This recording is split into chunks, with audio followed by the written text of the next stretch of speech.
أعوذ بالله من الشيطان الرجيم بسم الله الرحمن الرحيم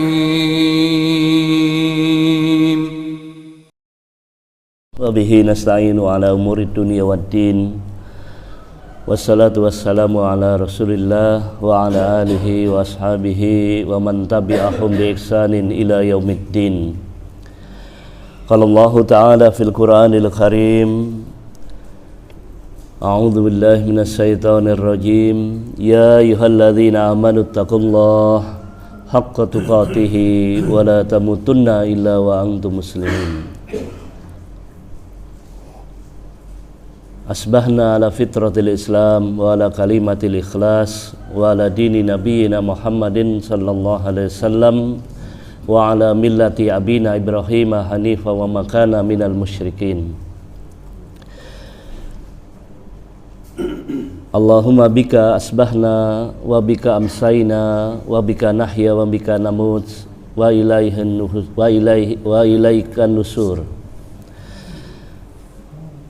Allahumma salli wa sallim wa barik ala Muhammad wa ala alihi wa sahbihi ajma'in. Ma'asyiral muslimin, a'azzakumullah. Alhamdulillah, pagi yang indah ini Allah masih memberikan kesempatan untuk kita kembali bermuwajahah, kembali hadir di dalam satu majelis ilmu yang kemarin sudah disinggung sama Ustadz Ali Junaidi hafizahullahu ta'ala. Berdasarkan sabda Rasulullah sallallahu alaihi wasallam yang menyebutkan idza marartum bi riyadil jannah farda'u. Apabila kalian berjalan melewati taman-taman surga riyadul jannah farda'u, maka hampirilah, hadirilah, duduklah bersamanya. Ketika itu para sahabat menanyakan ma riyadul jannah, apa itu taman-taman surga ya Rasulullah?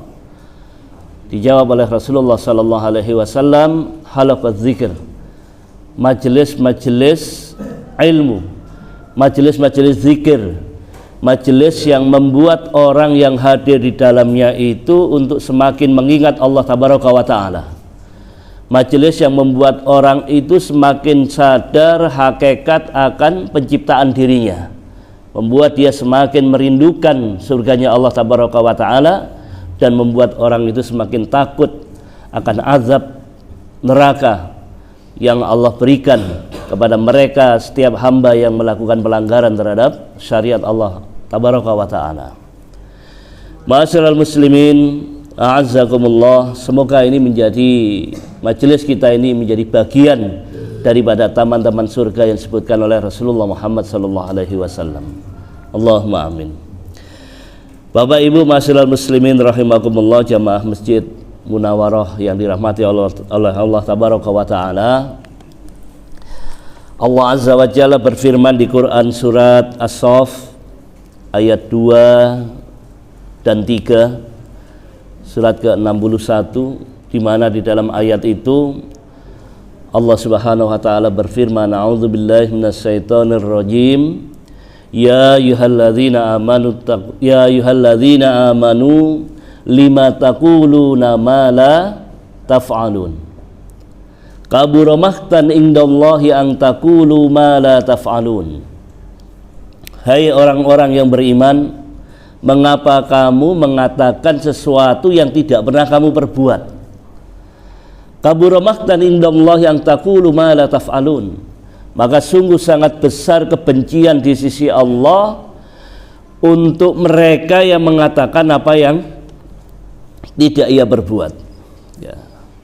Artinya, Bapak Ibu ma'asyiral muslimin rahimakumullah, ketika kita mengucapkan sesuatu, maka kita pun dituntut untuk menjadi orang pertama yang berjalan di atas apa yang kita omongkan.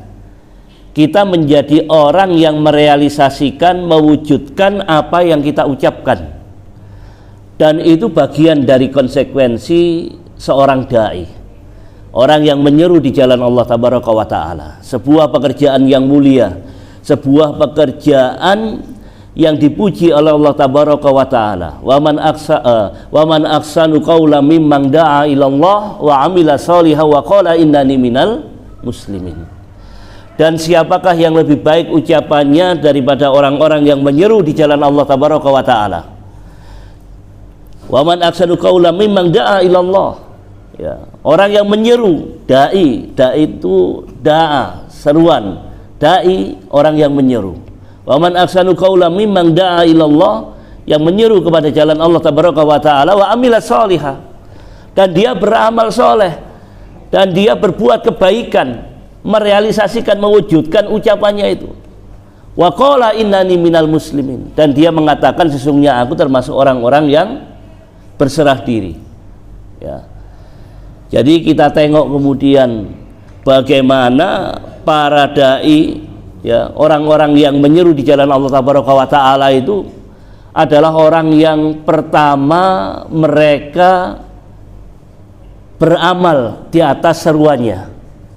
Oke, Bapak Ibu, ketika satu saat Imam Hasan Al-Basri rahimahullah, siapa beliau? Seorang tabi'in, ulamanya para tabi'in. Ya, jadi tabi'in itu satu generasi setelah siapa? Sahabat. Ya, sebagaimana disebutkan di dalam satu hadis Nabi sallallahu alaihi wasallam, khairul qurun qurni, tsumma alladzina yalunahum. Sebaik-baik masa itu adalah masaku, masa di mana Rasulullah Muhammad sallallahu alaihi wasallam hidup bersama para sahabat ridwanullah alaihim. Ya, itu sebaik-baik masa. Ya, sebaik-baik masa. Tsumma alladzina yalunahum, maka setelah itu siapa? Mereka, yakni tabi'in. Kalau sahabat itu adalah orang-orang yang beriman yang mereka bertemu dengan Rasulullah sallallahu alaihi wasallam, maka itu disebut sahabat. Ya, walaupun ketemunya sekali. Tapi kalau dia tidak pernah ketemu walaupun hidup pada masa Rasulullah sallallahu alaihi wasallam, tapi tidak pernah ketemu, maka dia tidak terkategorikan sebagai seorang sahabat. Siapa dalam contoh ini? Uwais Al-Qarni, ya, seorang pemuda dari desa Qarni, Yaman. Dia suatu saat ingin kunjungi Nabi sallallahu alaihi wasallam, tapi tidak ketemu. Uwais cuma titip salam saja, ya, untuk Rasulullah sallallahu alaihi wasallam, ya. Nah, setelah itu beliau pulang, dan sejak itu sampai beliau wafat, sampai Nabi wafat pun beliau juga tidak pernah ketemu lagi. Maka para ulama dalam hal ini mengatakan, sebagian besar di antara mereka menyebut Uwais Al-Qarni itu adalah generasi tabi'in, ya, orang beriman yang ketemu dengan para sahabat tapi tidak pernah ketemu dengan Rasulullah sallallahu alaihi wasallam, ya. Nah, tabi'in seperti itu. Nah, kembali, maka kita mendapati bagaimana Imam Hasan Al-Basri rahimahullah satu saat ketika beliau khutbah Jumat, ya, setelah itu selesai khutbah beliau sholat. Ba'da sholat, salah seorang jamaah yang hadir ternyata seorang budak. Beliau nitip pesan, request kepada Imam Hasan Al-Basri rahimahullah. Apa yang ia request, apa yang dia minta? Ya Syekh, besok kalau jenengan khutbah Jumat malih, tolong angkat satu tema tentang fadilah keutamaan membebaskan budak. Karena dia seorang budak, okay? Maka wajar. Dengan harapan apa?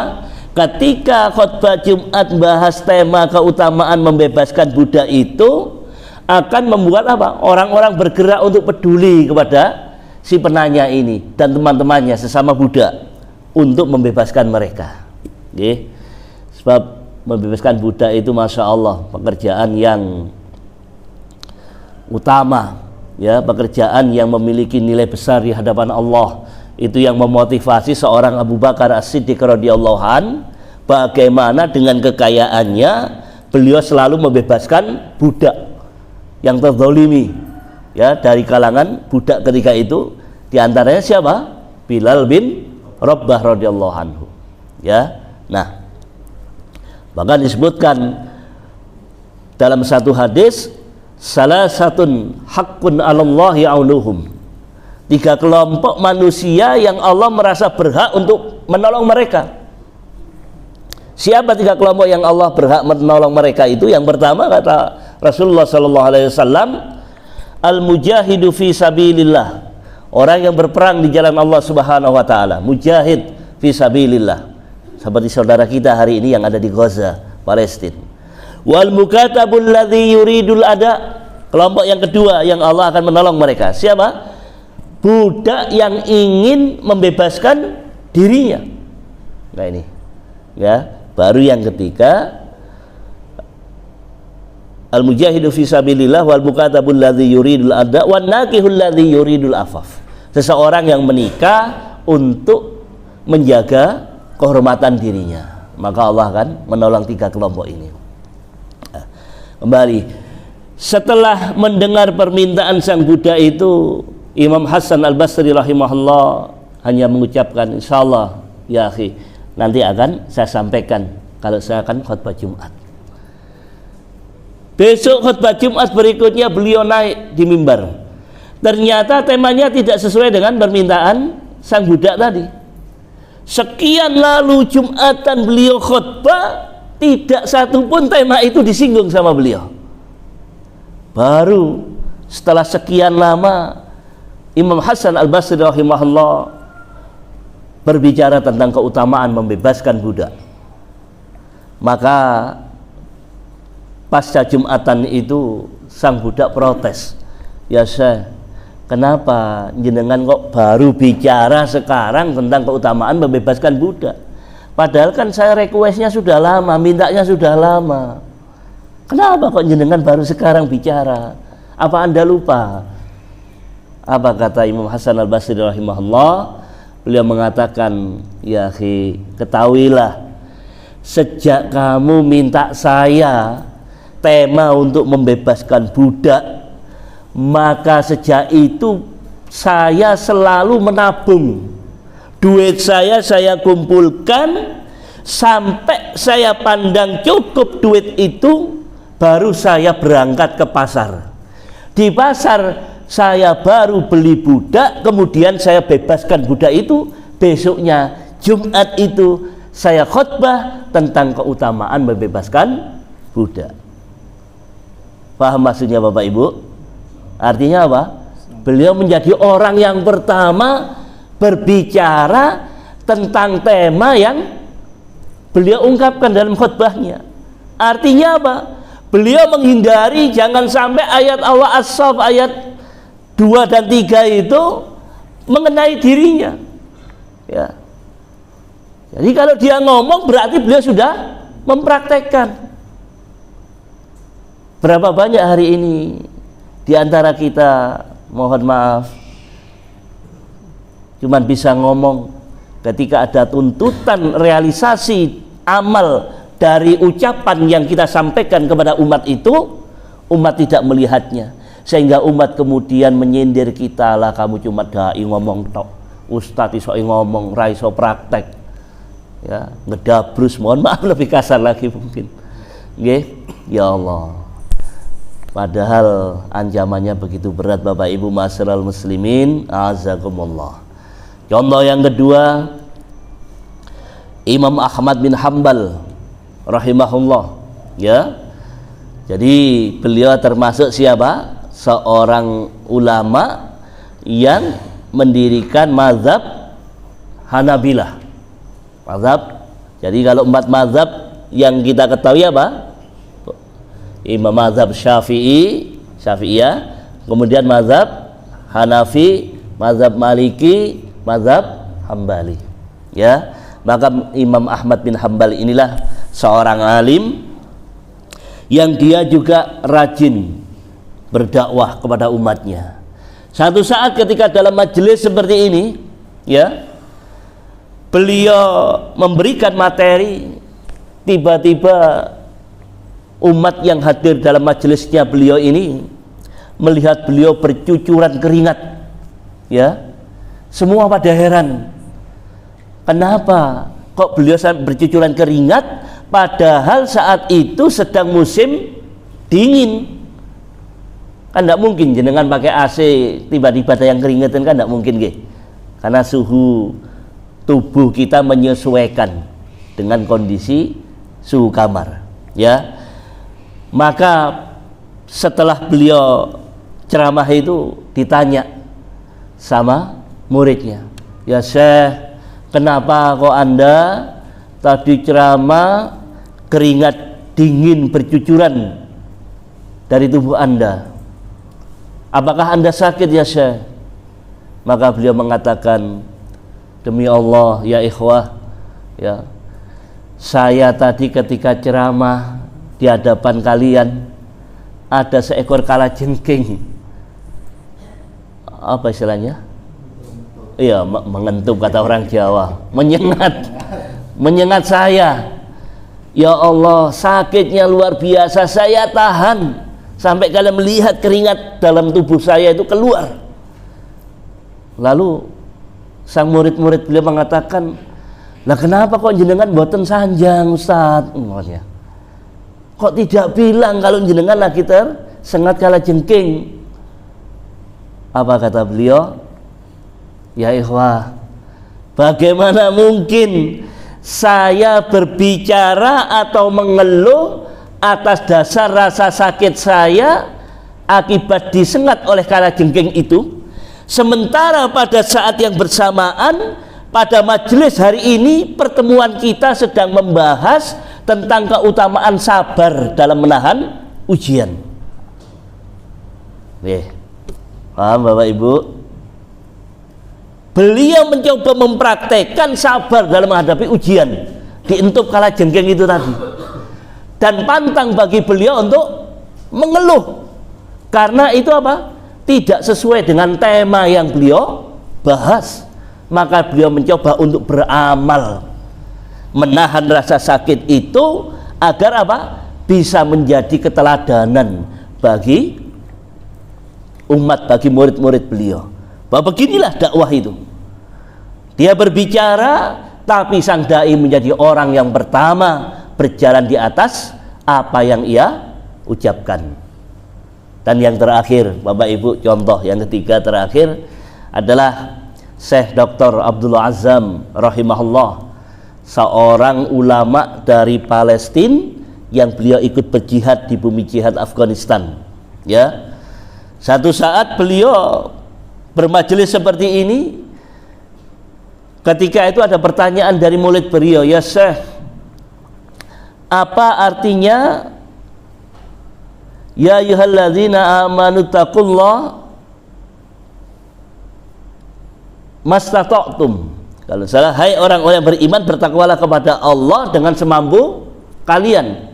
Fattaqullaha mastata'tum, maka bertakwalah kepada Allah dengan semampu kalian, ya. Maka apa yang beliau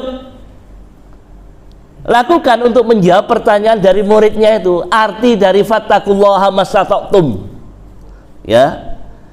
Maka beliau kemudian mengajak muridnya keluar dari majelis ilmu itu ke lapangan. Lalu Syekh Abdul Azzam rahimahullah ini berlari mengelilingi lapangan tanpa henti, Bapak Ibu, sampai batas ketika beliau sudah capek kemudian pingsan. Setelah pingsan itu sadar, beliau dikelilingi oleh murid-muridnya. Beliau katakan, itulah arti daripada fattaqullaha mastata'tum, bertakwalah kalian kepada Allah dengan semampu kalian. Artinya apa? Semaksimal mungkin potensi yang ada pada diri kita ini, ya, untuk mewujudkan rasa takwa kita kepada Allah tabaraka wa ta'ala. Jadi tidak main-main. Takwa itu ditunjukkan, memaksimalkan, memompa apa yang ada pada diri kita, potensi yang terkumpul yang Allah berikan kepada kita ini untuk mewujudkan nilai-nilai takwa itu. Jadi begitu Bapak Ibu ma'asyiral muslimin rahimakumullah, bagaimana para ulama-ulama kita terdahulu, para salafus saleh, orang-orang soleh sebelum kita ini memberikan keteladanan di antara ucapan dan perbuatan, mendudukkan agar apa? Mereka terhindar daripada ancaman Allah Tabaraka wa Ta'ala di As-Saff ayat 2 dan 3. Demikian Bapak Ibu Masyarul Muslimin, azakumullah, apa yang bisa saya sampaikan, dan saya mohon maaf atas segala kekurangan. Aqulu qouli hadza wa astaghfirullah li wa lakum. Subhana rabbika rabbil izzati amma yasifun, wassalamun alal mursalin, walhamdulillahi rabbil alamin. Subhanakallahumma wa bihamdika asyhadu an la ilaha illa anta, nastaghfiruka wa atubu ilaik. Assalamualaikum warahmatullahi wabarakatuh.